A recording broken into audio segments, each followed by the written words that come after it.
Sebelum kita dilahirkan masih dalam kandungan. Bagaimana supaya kandungan ini ringan dijalaninya sampai ke persalinan, terlahir bayi dengan selamat, dan terlahir sebagai harapan anak soleh. Quran surah ke-7 Al-A'raf ayat 189.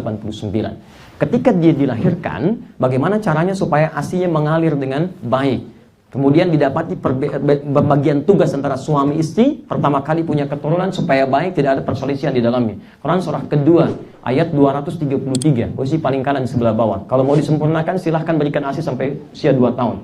Dari 2 tahun sampai ke pendidikan dini. Bagaimana dididik supaya dia mengenal Allah lebih dini, dekat dengan orang tuanya, berakhlak mulia. Quran surah 31 ayat 13 sampai dengan ayat 19-nya.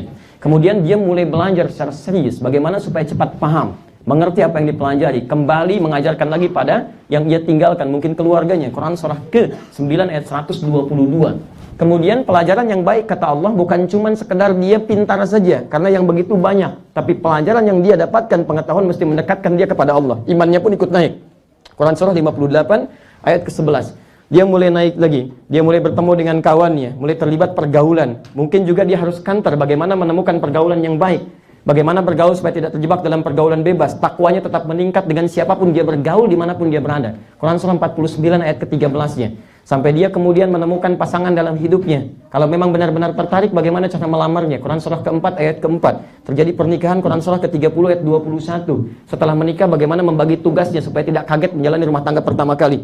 Maka petunjuknya di Quran surah ke-4 ayat 34. Kemudian suami mulai mencari nafkah, bagaimana cara mencarinya? Yang standar Quran surah kedua Al-Baqarah ayat 168. Kalau Anda ingin lebih daripada standar, baru bergerak, rezekinya sudah menanti Anda. Quran surah kedua ayat 172. Kalau betul-betul belum bergerak, tapi rezeki sudah mencari Anda. Quran surah ke-7 ayat 96. Tapi Anda mesti hati-hati, karena dalam pekerjaan itu kadang-kadang tidak mudah.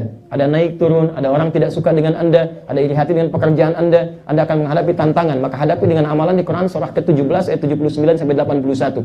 Tantangan ini kadang-kadang berat, membuat kadang-kadang Anda gelap, sulit, seperti terjebak dalam suasana awan mendung yang menghimputi. Ya, jangan khawatir, kembali kepada Allah, amalkan di Quran surah ke-21 ayat 87 sampai dengan 88. Ibu juga begitu, jangan dikira mudah. Mungkin bisa merawat anak-anaknya yang tidak semudah mengerjakan pekerjaan Anda di kantor. Kadang-kadang dia rewel, kadang berkata kadang main botol, kadang antum sendiri yang ribut, itu kan?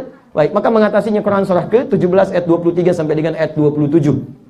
Sampai kemudian kadang-kadang capek, lelah apa? Kalau cuma sakit biasa kecil-kecil, Quran surah 26 ayat ke-80. Kalau kemudian sakitnya divonis, ini nggak mungkin nih, kata dokter nggak ada obatnya, mereka sudah give up, hand up bahkan, ini nggak ada nih, nggak ada yang mustahil bagi Allah. Kembali kepada Allah, amalkan Quran surah ke-21 ayat 83 sampai dengan 84. Ya, kemudian terus lagi, rumah tangga berjalan, bahkan ada yang belum dikarunia Allah keturunan, misalnya, jangan putus asa. Karena jangankan antum, Nabi dulu pun pernah ada yang begitu, tapi nggak pernah putus asa. Dia tetap berdoa, bermohon kepada Allah, bahkan dikatakan mustahil punya keturunan, tapi dia tetap punya harapan.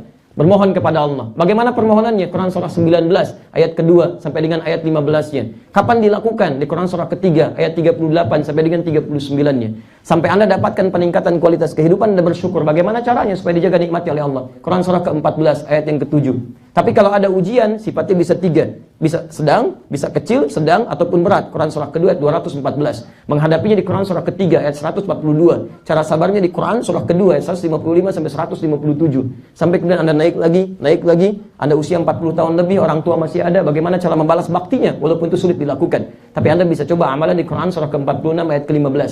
Sampai semakin sepuh, Anda merasa akan hidup selamanya? Tidak. Maut bisa datang menjemput Anda. Bagaimana cara menjemputnya? Ya, dia datang dengan Quran surah ketiga 185. Maka diambil, kalau ingin tenang, nyaman, enak panggilannya, maka amalkan amalan di Quran surah ke-89 ayat 27 sampai ayat 30. Tapi kalau ingin sedikit menegangkan menghadapi maut sambil dipukulin malaikat, boleh. Quran surah ke-8 ayat ke-50. Siapa yang ngambil maut? Namanya malakul maut. Quran surah ke-32 ayat ke-11. Kemana setelah kita dicabut nyawanya itu, setelah mautnya hilang? Kemana kita pergi? Maka diinfokan oleh Quran supaya siap-siap. Bukan supaya direnungkan atau takut darinya. Siap-siap. Karena mau tidak mau kita akan melewatinya. Baik, Anda akan masuk ke alam kubur. Bagaimana suasananya ya Allah? Saya tahu malam pertama di alam dunia. Bagaimana malam pertama di alam kubur? Maka pelajari yang enak di Quran surah ketiga. Ayat 169 sampai 171. Tapi kalau pengen seperti Fir'aun ditampakkan neraka dari pagi sampai dengan petang, boleh. Quran surah ke-40 ayat 46 sampai dengan 47. Setelah itu masuklah hisab.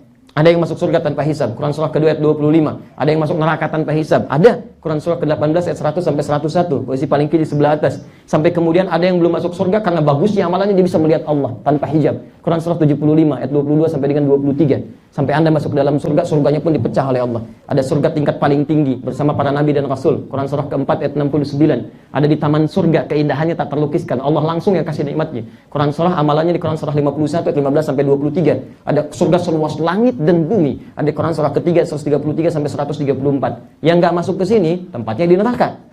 Kalau amal salahnya lebih banyak daripada amal solehnya. Amal soleh 49,99%, amal salahnya 50,001%. Masuk ke neraka. Tingkat paling ringannya neraka itu ada di Quran surah keempat ayat 56. Tingkat paling dahsyatnya Jahannam bersama orang munafik dan kafir ada di Quran surah keempat ayat 140-nya. Posisi paling kiri sebelah bawah.